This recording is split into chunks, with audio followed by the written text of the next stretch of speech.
Hello friends, welcome back to our channel maths and science trick and toys. આજના વિડીયોમાં આપણે જોઈશું સૂર્યગ્રહણ અને ચંદ્રગ્રહણના વર્કિંગ મોડલની બનાવટ. તો સૌપ્રથમ આપણે સમજીએ સૂર્યગ્રહણ કોને કહેવાય છે.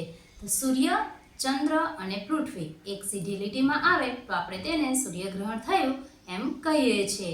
એટલે કે સૂર્ય અને પૃથ્વીની વચ્ચે ચંદ્ર આવે છે. અને ચંદ્રગ્રહણ કોને કહીશું? તો સૂર્ય, પૃથ્વી અને ચંદ્ર એક સીધી લીટીમાં આવે તો આપણે તેને ચંદ્રગ્રહણ કહીશું.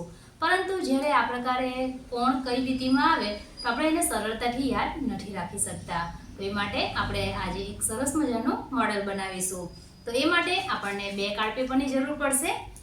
બે અલગ રંગના અથવા તો એક જ રંગના કાર્ડ પેપર પણ આપણે વાપરી શકીએ છીએ. તો અહીં આપણી પાસે એક યલો કલરનું કાર્ડ પેપર છે, જેના ઉપર આપણે એક ચંદ્ર લગાવ્યો છે. નીચેની તરફ લખીશું ચંદ્રગ્રહણ, ઉપરની તરફ લખીશું સૂર્યગ્રહણ. તો અહીં આપ જોઈ શકો છો આ પ્રકારે એક રાઉન્ડ તૈયાર કરીશું.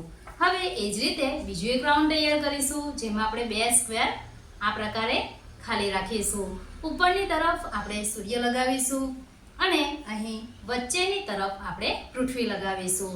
હવે જે વર્તુળનું કેન્દ્ર છે એ કેન્દ્રમાંથી આપણે દોરો પસાર કરી દઈશું. બંને વર્તુળને એકની ઉપર એક આ પ્રકારે ગોઠવી દઈશું. તો અહીં તમે જોઈ શકો છો બંને વર્તુળ એકબીજા પર ગોઠવાઈ ગયા છે. આ રીતે ગોઠવાયા બાદ હવે આપણે અહીં એના કેન્દ્રમાંથી દોરી પસાર કરીશું. તો આ પ્રકારે દોરીને પસાર કરી અને આપણે પાછળની તરફ એક ગાંઠ લગાવી દઈશું.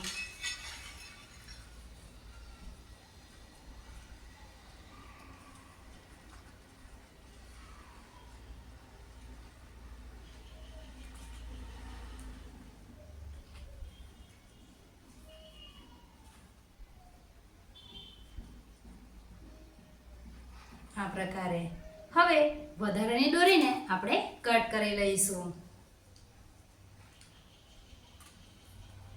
તો છે ને બનાવવું કેટલું સરળ. હવે આપણે જોઈશું સૂર્ય, ચંદ્ર અને પૃથ્વી તો થશે સૂર્યગ્રહણ. એટલે કે જ્યારે સૂર્ય અને પૃથ્વીની વચ્ચે ચંદ્ર આવે છે ત્યારે સૂર્યગ્રહણ થાય છે. અથવા તો સૂર્ય, ચંદ્ર અને પૃથ્વી એક સીધી લીટીમાં આવે છે ત્યારે સૂર્યગ્રહણ થાય છે. હવે આપણે એને રાઉન્ડમાં આ પ્રકારે ફેરવતા જઈશું.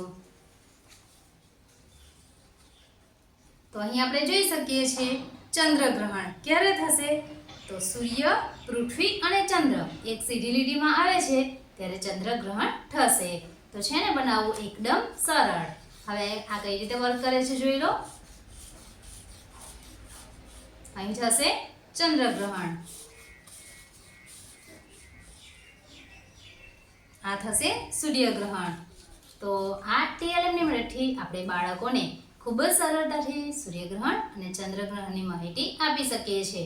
અને બાળકો આ પ્રકારના TLM દ્વારા શીખતા હોવાથી તેઓ લાંબો સમય સુધી યાદ રાખી શકે છે અને તેનું જ્ઞાન ચિરસ્થાયી બને છે. જો મિત્રો તમને આ વિડીયો ગમ્યો હોય તો લાઈક કરશો, મિત્રોમાં શેર કરશો, મારી આ ચેનલને સબસ્ક્રાઇબ કરી બાજુમાં રહેલ બેલ આઇકોન પર જરૂરથી ક્લિક કરશો, જેથી નવા વિડીયોની નોટિફિકેશન તમને ખૂબ જ ઝડપથી મળી રહે. Thank you.